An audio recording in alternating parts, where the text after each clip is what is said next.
Francesco Matarazzo escolhe o filho Ermelino como seu sucessor na presidência da empresa. Mas em uma viagem à Itália, Ermelino morre em um acidente de carro. Abalado com a morte do filho, precisa escolher um novo sucessor e se decide por Chiquinho, seu filho mais novo. Mas os demais filhos reprovam a escolha. Não posso assinar isso, papá. Enquanto isso, Percival Farquhar busca investimentos para viabilizar a Itabira Iron, empresa criada para explorar o minério de ferro do Brasil.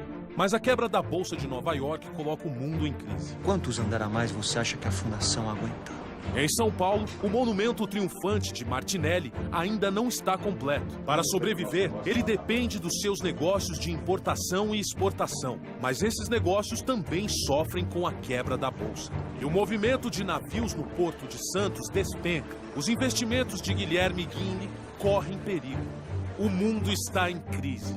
E no Brasil começa uma revolução que vai mudar o destino do país.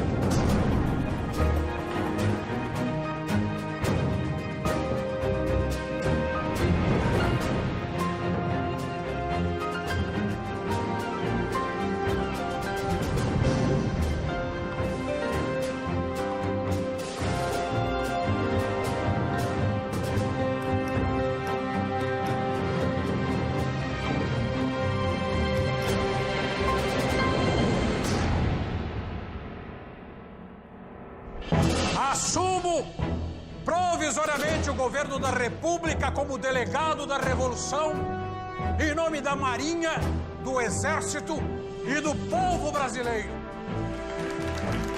Em meio ao caos que assola o Brasil e o mundo, um homem toma o poder da nação. Getúlio Vargas. A mudança de poder interessa a Guilherme Guinle. Com seus negócios no Porto de Santos indo mal, ele busca meios de sobreviver à crise. A grandeza futura do Brasil depende principalmente da exploração de suas jazidas de ferro, nacionalizando a indústria siderúrgica. Nós daremos um grande passo na escalada ao alto destino que nos aguarda. Guinle percebe que os interesses do novo presidente se alinham aos seus. O projeto de Vargas oferece a oportunidade perfeita para que ele se volte à política nacional. Havia sempre divisões entre os que queriam continuar conectados com esse capital estrangeiro que também trazia tecnologia e influência, e sempre havia uma ala mais nacionalista que acompanhou, por exemplo, que admirou muito o Guilherme Guinle.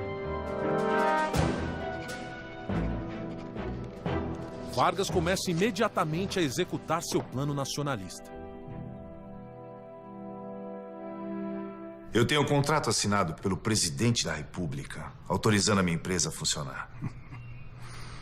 Meu caro Farquhar, o presidente da República sou eu. E eu não me lembro de ter assinado nenhum contrato. Mas isso é um absurdo, Sr. Vargas.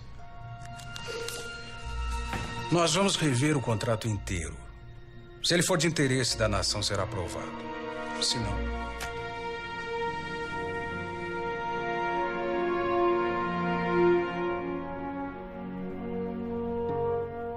Itabira é uma das maiores reservas de ferro do mundo.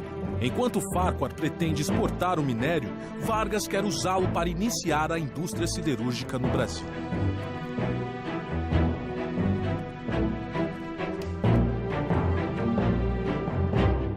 Getúlio, desde cedo, acreditava, sim, nesse Estado gestor, nesse Estado administrador, nesse Estado indutor do desenvolvimento.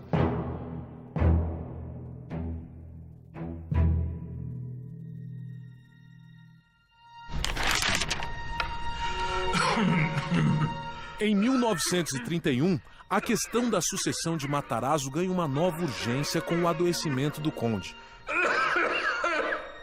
Nós devemos lembrar que era uma família de muitos filhos, havia os homens, as mulheres, e já se dava a rivalidade entre os vários subgrupos dentro desses herdeiros. Muito bem. Já que estão todos aqui, podemos começar. Mas do que se trata tudo isso mesmo? Eu passei os últimos 4 anos pedindo para que vocês assinassem esse testamento. Hoje, eu não estou pedindo. Eu estou exigindo. Papai, com todo respeito, nós simplesmente não concordamos. Não vamos assinar esse testamento. Mas todos os seus irmãos já assinaram esses documentos. Por que vocês se recusam? Mas o Chiquinho ficar com toda a empresa é um absurdo. Chega! O Chiquinho deu a vida pelos negócios da empresa. Assim como o seu irmão Hermelino. E o Chiquinho é a minha escolha. Eu fiz esse testamento pensando no melhor para a empresa. Mas se vocês não quiserem o melhor para a empresa, vocês também não vão fazer parte dela. A pressão do patriarca deixa os filhos sem escolha. Eles assinam o testamento. Matarazzo garante que após a sua morte, a presidência da empresa passará para Chiquinho. Martinelli tenta salvar seu edifício da crise financeira. Com seus outros negócios indo mal, ele precisa que o prédio comece a dar lucro.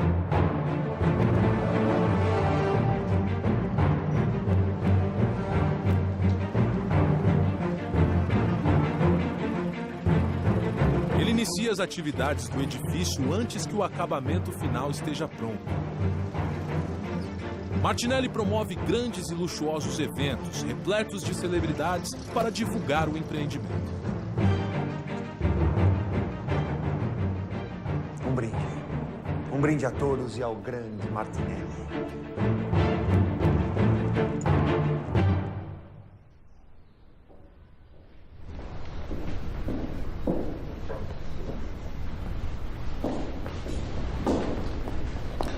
Salvatore, me dê boas notícias. Alguém se interessou em alugar um andar? Uma sala que seja?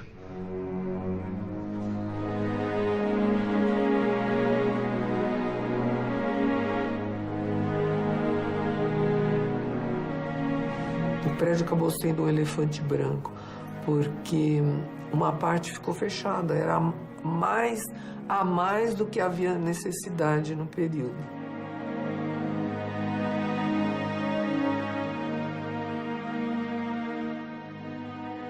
Eu construí o maior edifício da América Latina.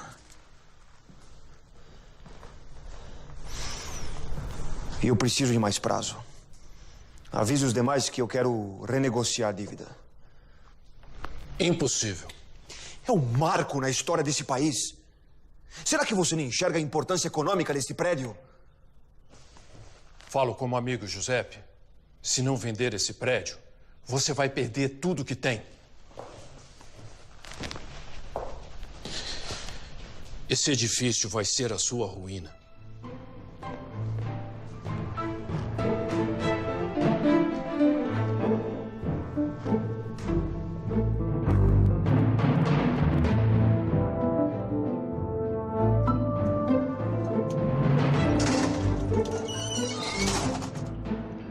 O senhor vai fazer falta aqui no seu prédio, seu Martinelli. Não é mais meu, Santino. E eu vendi.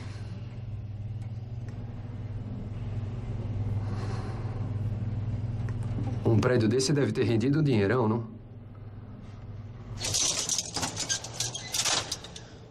Adeus, Santino. Boa sorte, senhor Martinelli.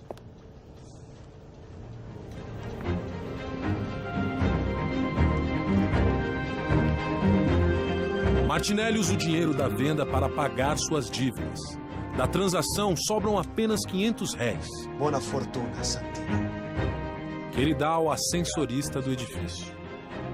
Foi um trabalho muito bonito, uma epopeia. 600 operários trabalharam na obra e ele alterou a paisagem de São Paulo. Demoraria anos até que outra construção rivalizasse a estatura e a elegância do edifício Martinelli.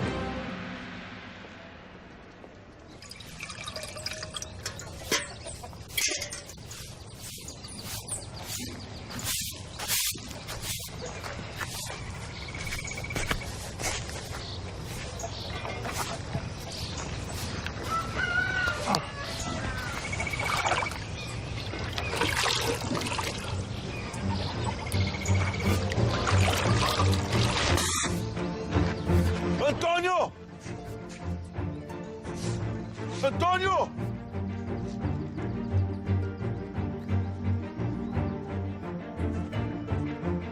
Liga. Safado! Envenenando o meu poço! Não fiz nada disso, não. Tá maluco, velho? Mentiroso! Quem mais ia botar veneno na minha água? Que vou saber. Ah, você sim, não foi. Em Salvador, uma simples disputa de vizinhos está prestes a mudar a história do país. Pois eu vou provar que foi você. Prove. Prove que eu quero ver. Quero ver provar.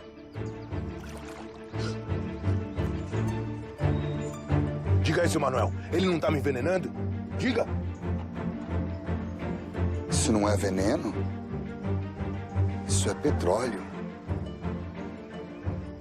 Avise os demais que eu quero renegociar a dívida. Martinelli é obrigado a vender o edifício para quitar suas enormes dívidas. Seus irmãos já assinaram esses documentos. Por que você se recusa? Matarazzo finalmente consegue que os filhos assinem o testamento, garantindo que Chiquinho seja seu sucessor na presidência da empresa. Enquanto o presidente Vargas não toma sua decisão, a Itabira Iron de Fátua continua impedida de funcionar. E em Lobato, uma descoberta surpreendente vai mudar o rumo do Brasil. Isso é petróleo.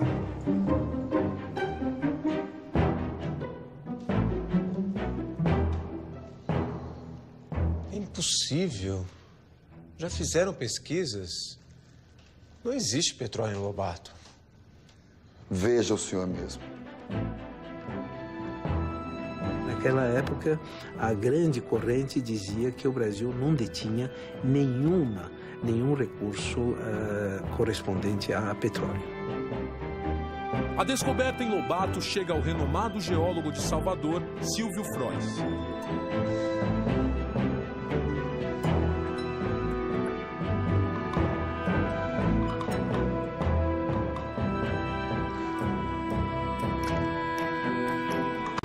Eu vou ver o que eu posso fazer.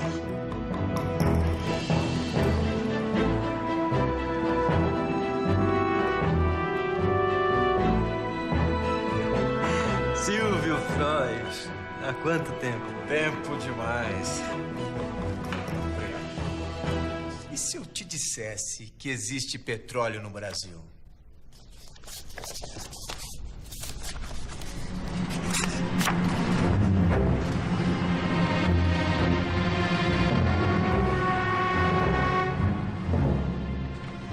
O governo do Vargas decretou em 1934, mas decretou: o Brasil não tem petróleo, não se toca mais no assunto. Eu só preciso de alguém que financie a pesquisa. O plano é interessante. Eu sabia que você ia gostar. Interessante, mas muito caro. É um projeto grande, são custos necessários. E muito arriscado também. Ninguém acredita que exista petróleo em Lobato. Confie em mim. Imagine o quanto você pode ganhar. A verdade é que o porto não anda nada bem, Silvio.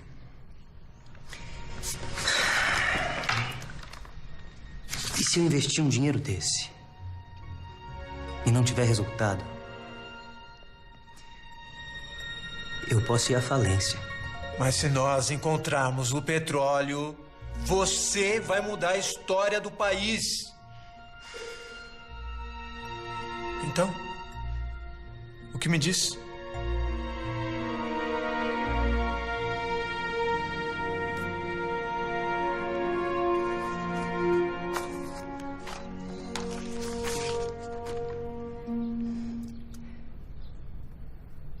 Eu acho que nós vamos para Lobato. Sabia. Nós temos essa geração de pioneiros, da qual o Guilherme faz parte, que via no petróleo uma oportunidade de desenvolvimento para o Brasil. Ele começa a financiar esses geólogos que iam contra essa tese oficial do Estado brasileiro, que aqui não tem petróleo. Se você conseguir as provas realmente concretas, eu as levarei ao presidente do Brasil. O papel do líder é fundamental nisso. As pessoas esperam a liderança para tomarem ação. E o líder tem que estar sempre lá, otimista, levando as coisas para frente e fazendo as coisas acontecerem.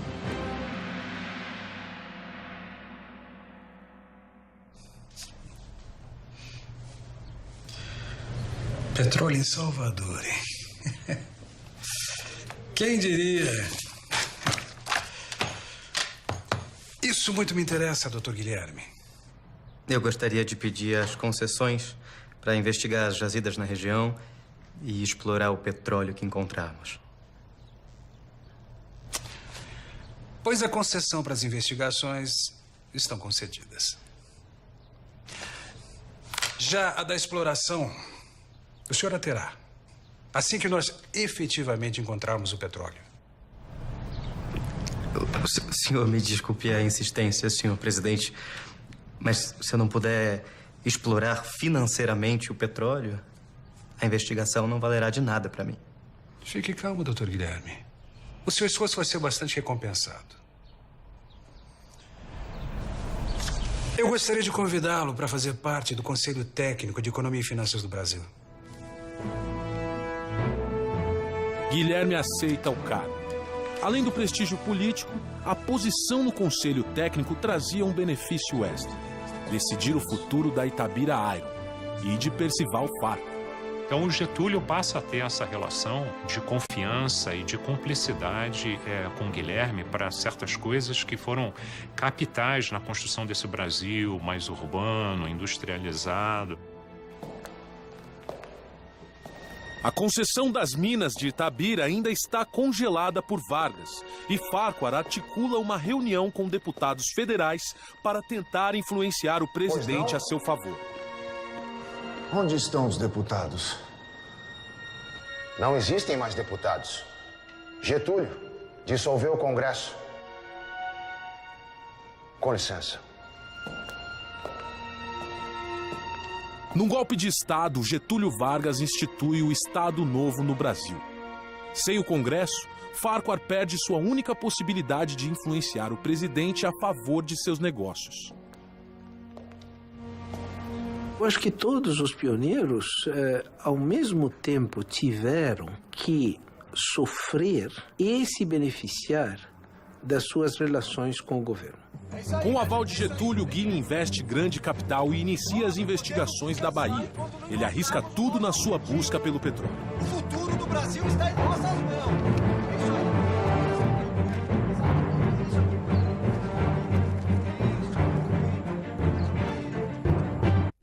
Com seu parceiro Silvio Frois, Guilherme Guinle começa a procurar o petróleo em Lobato.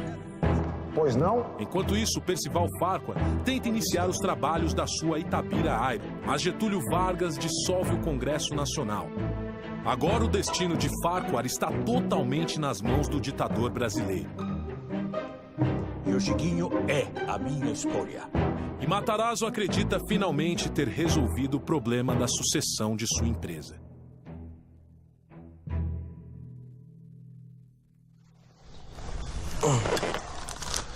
Chiquinho?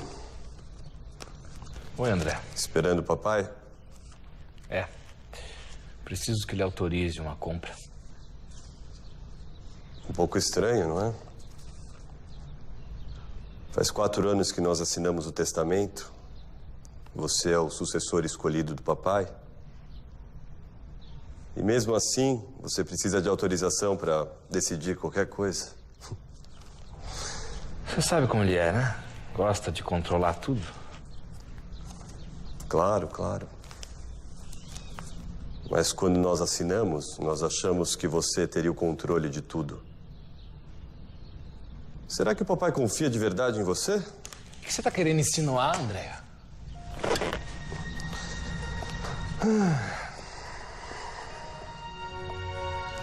Nada, Chiquinho. Não quero insinuar nada.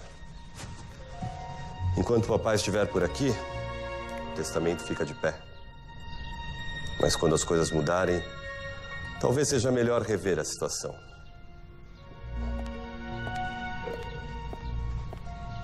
O modelo era esse, né? As famílias escolhiam um dos herdeiros para comandar, né, o complexo empresarial. Esse modelo complicou a vida de centenas, dezenas de empresas familiares brasileiras. Mais de metade. Eles nunca aceitaram o testamento. Eles assinaram, mas nunca aceitaram. Calma, Chiquinho, não há nada que eles possam fazer. Claro que tem, pai. Eles podem questionar o testamento, a empresa vai ficar estilhaçada. Eu preciso ser nomeado presidente agora, enquanto o senhor ainda está aqui. Não. Isso não. É o único jeito. Eu preciso do controle de verdade. Uma promessa num pedaço de papel não vale nada. Eu sou o presidente. Sempre foi assim e sempre será assim. Mas como? E o Hermelino? Você não é o Hermelino. Entendi, pai. Tá certo. Então, eu me demito. Pode rasgar o testamento. Eu não quero mais nenhuma relação com essa empresa. Nenhuma. Meu filho, vem cá, Chiquinho. Chiquinho!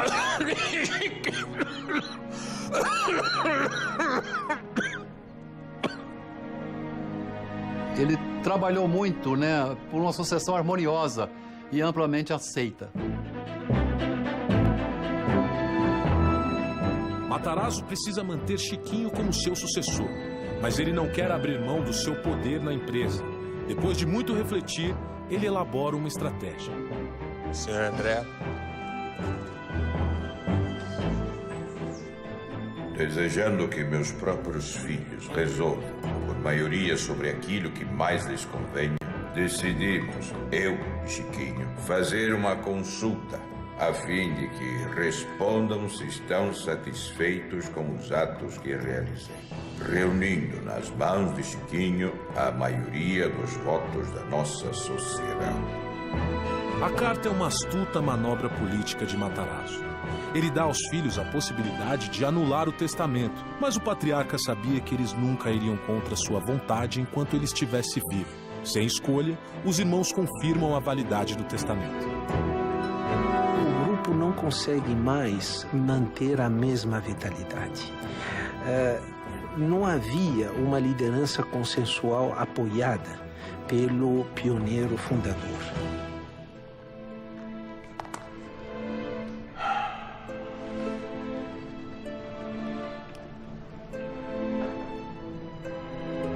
Ele fez prosperar uma lógica de valores e fez com que, enquanto ele prevalecia no projeto das empresas e da família, isso esteve presente. Na medida em que houve a sucessão, isso deixou de prevalecer.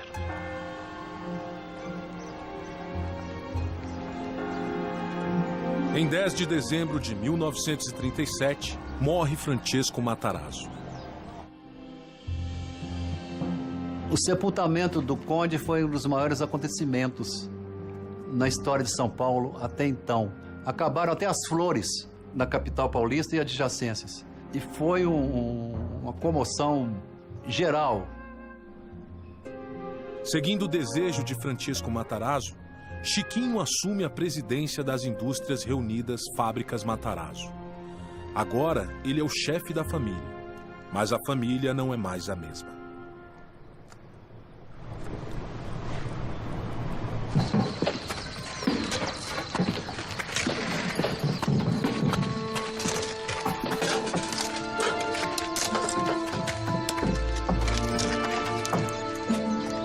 Já furamos dezenas de poços, Silvio, e nada de petróleo.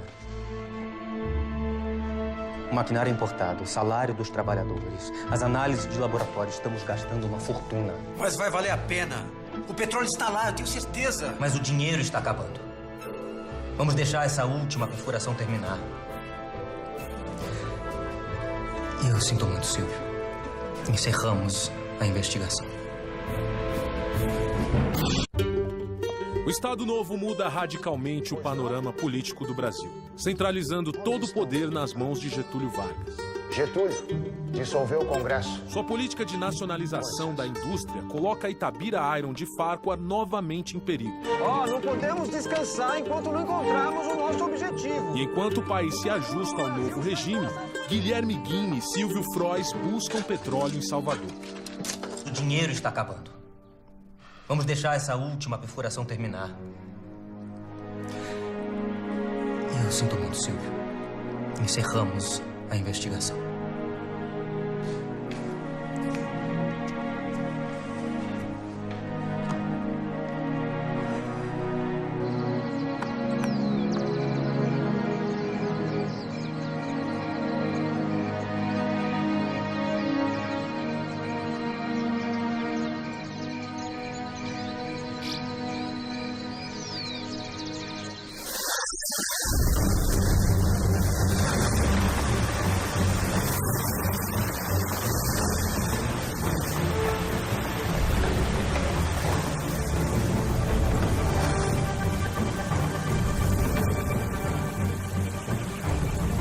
Em 21 de janeiro de 1939, sem a presença de ninguém, o petróleo finalmente jorra em Lobato.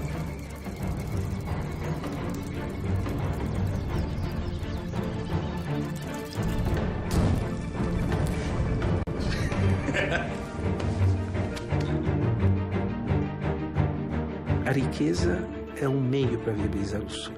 O poder é conseguir manter o rumo até alcançar o objetivo. Sr. Guinle, chegou um telegrama.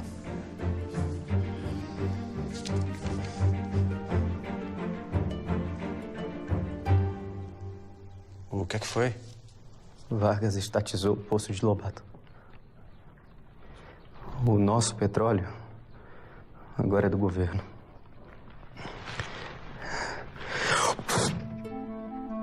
Assim que esse petróleo jorrou, o Getúlio tirou do capital privado e nacionalizou.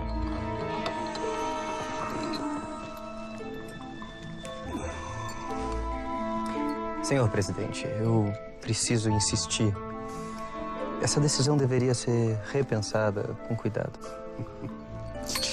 Isso muito me impressiona, meu caro. Eu sempre achei que você gostava da minha política. Recursos naturais na mão do governo brasileiro.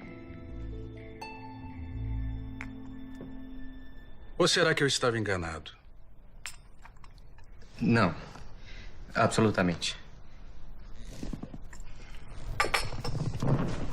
Mas eu tenho sócios e nós gastamos muito dinheiro com a pesquisa.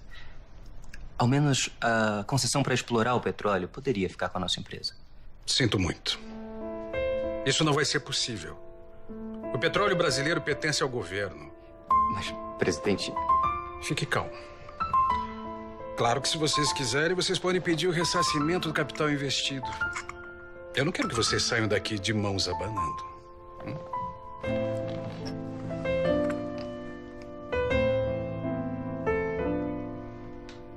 Quando vem uma decisão de um ditador, porque era realmente o caso de Getúlio, não há muito o que se discutir.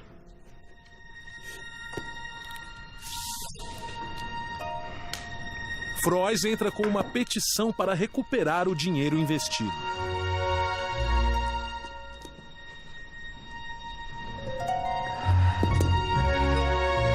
Qual o problema? Você não vai assinar? Eu dependo do Porto de Santos. E o Porto é uma concessão do governo. É melhor para mim ficar nas graças do Vargas do que pedir essa indenização. O que você vai fazer agora? O petróleo já está fora das nossas mãos. Fique à vontade para tomar a sua decisão. Mas eu preciso pensar no próximo passo. A questão não era uma questão financeira, era uma questão de um sonho. E esse sonho não seria compensado através de uma indenização. Ao recusar a indenização por Lobato, Guinle garante uma excelente posição com Getúlio Vargas. E agora ele decide focar sua atenção na indústria siderúrgica.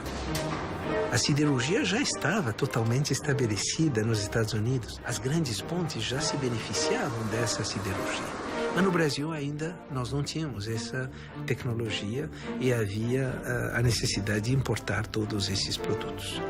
Para se criar uma indústria siderúrgica é necessário minério de ferro. E as minas de Itabira são o maior depósito do minério do país. Mas a concessão para a exploração das minas está nas mãos de Percival Farquhar. Caso Vargas finalmente aprove o contrato, que há anos está em revisão, Farquhar pretende exportar todo o minério extraído. Guinle não pode deixar que isso aconteça. Ele usa sua influência junto ao presidente para cancelar de uma vez por todas o contrato de Farquhar. Eu vou esmagar esse presidente. Eu vou esmagar Guilherme Guinle. Eles querem que o minério de ferro fique nas mãos dos brasileiros, não é mesmo? Então é o que nós faremos. Vamos construir uma empresa 100% nacional. Mas como será essa empresa brasileira se a maior parte das ações ainda vai continuar com o senhor? Mas ninguém precisa ficar sabendo desse pequeno detalhe, meu amigo. Com sócios brasileiros, Farquhar cria uma nova empresa, a Companhia Brasileira de Mineração. O conselho técnico encabeçado por Guinle autoriza a empresa a funcionar. Com a exploração das minas de ferro de Itabira, Farquhar vai se tornar o maior empresário de minério de ferro do mundo. A Companhia Brasileira de Mineração.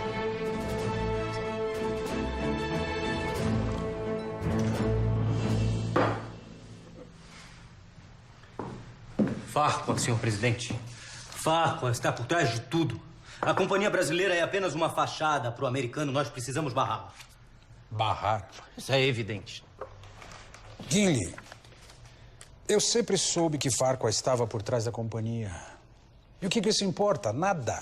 O importante é que a companhia está registrada no Brasil, cumpre as leis brasileiras, o resto é irrelevante. Eu discordo que isso seja irrelevante, senhor presidente. O senhor está se deixando levar pelas emoções. Farquhar é apenas uma peça do jogo. Deixe ele cumprir o seu papel. Aliás, o senhor também tem um papel a cumprir. A empresa de Farquhar vai extrair o minério, mas ainda é necessário transformá-lo em aço.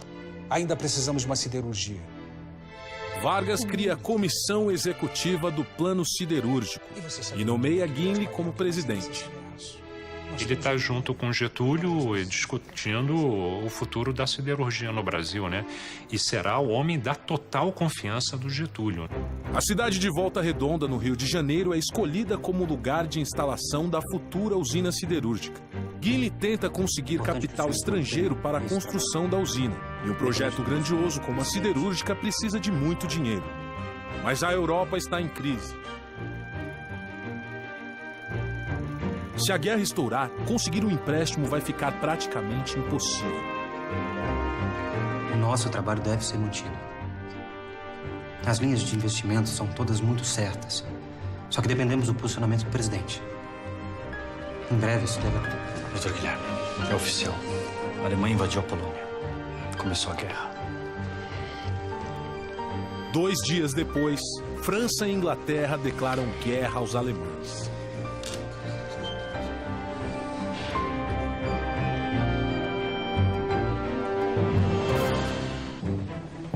A Companhia Brasileira de Mineração. Farquhar finalmente consegue autorização para extrair o minério de ferro de Itabira. Farquhar, senhor presidente.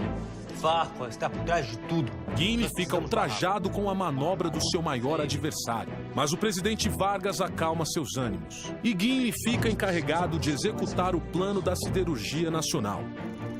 Mas o início da Segunda Guerra Mundial ameaça a empreitada. A Alemanha invadiu a Polônia. Começou a guerra.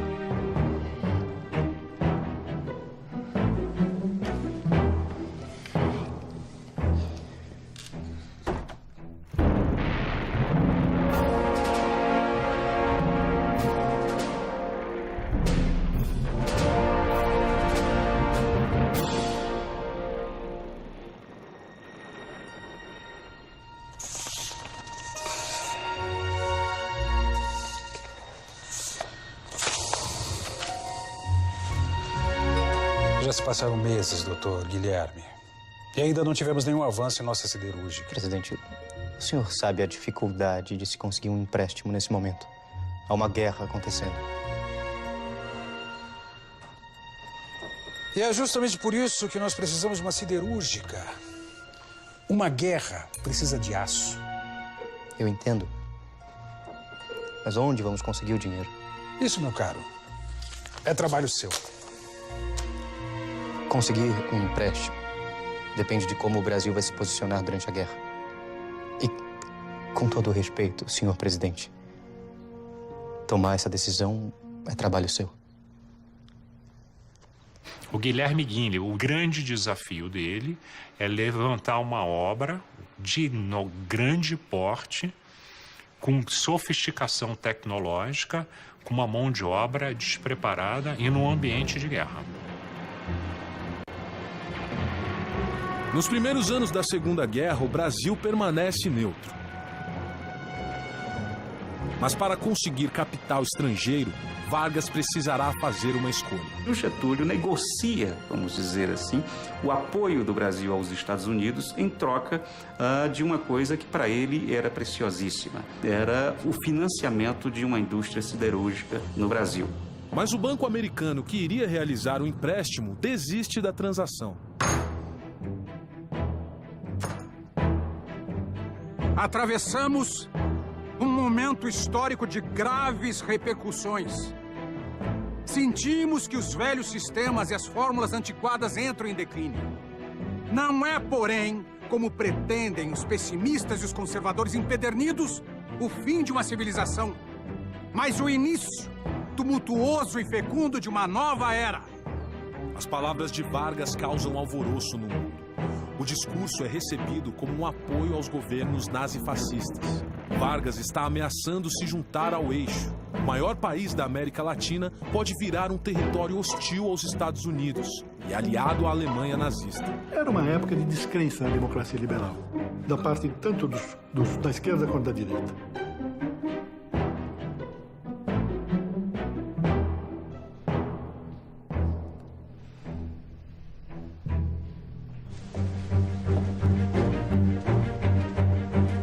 Os Estados Unidos, temerosos ao ver o Brasil se aproximando do eixo, decidem financiar a siderurgia de Vargas para garantir o apoio brasileiro.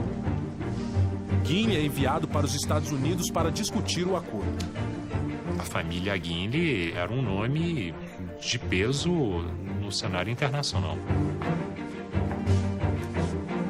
Ele consegue um empréstimo de milhões de dólares para a construção da usina siderúrgica. Em 30 de janeiro de 1941, Vargas assina o decreto que cria a Companhia Siderúrgica Nacional. Guinle é nomeado presidente da nova companhia. Para essas pessoas, a riqueza material não é um fim, é um meio. É um meio de viabilizar o sonho. E o sonho do Guilherme era a sua liderança e da sua família.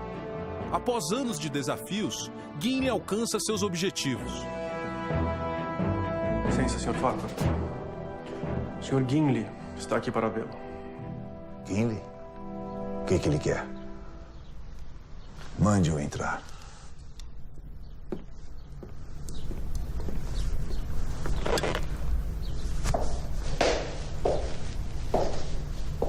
Bom dia, Mr. Farquhar. Confesso que estou surpreso em vê-lo, Sr. Guinle. O senhor sabe do interesse nacional no minério de ferro? E eu sou o presidente da Companhia Siderúrgica Nacional. E isso quer dizer que nossos encontros serão mais frequentes? Pelo contrário. Vim aqui informar que o governo vai estatizar a sua companhia. Estatizar a minha companhia? Acho que seus negócios no Brasil finalmente acabaram.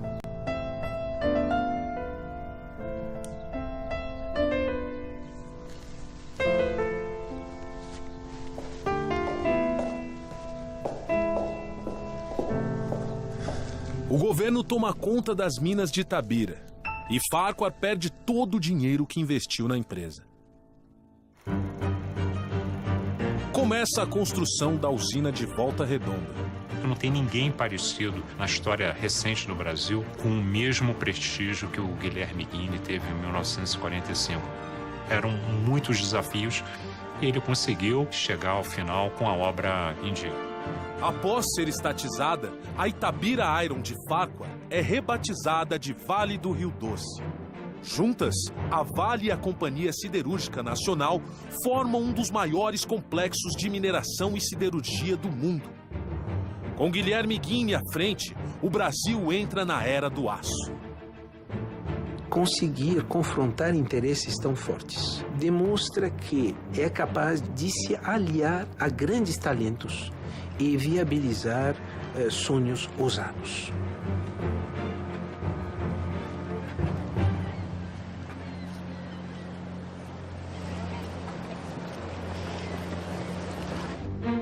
Perder seu edifício não foi o fim de Martinelli. Ele se muda para o Rio de Janeiro e continua com outros empreendimentos.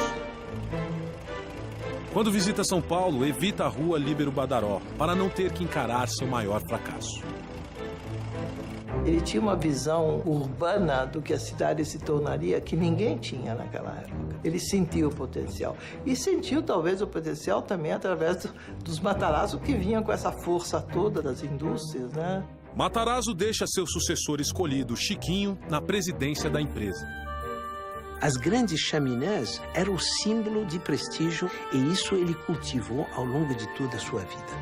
Quando começa a sucessão, prevalecendo a lógica de poder, ela sufocou a lógica de resultados. O pai foi construindo degrau por degrau, rapidamente, mas degrau por degrau. Ele já pegou esse conglomerado nacional e internacional. Agora você imagine a complexidade de controlar tudo isso.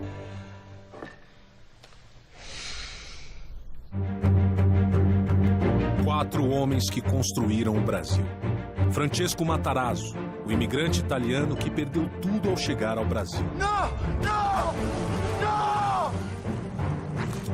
Trabalhando como mascate, começou um império. Hoje eu sou o maior comerciante de farinha de São Paulo.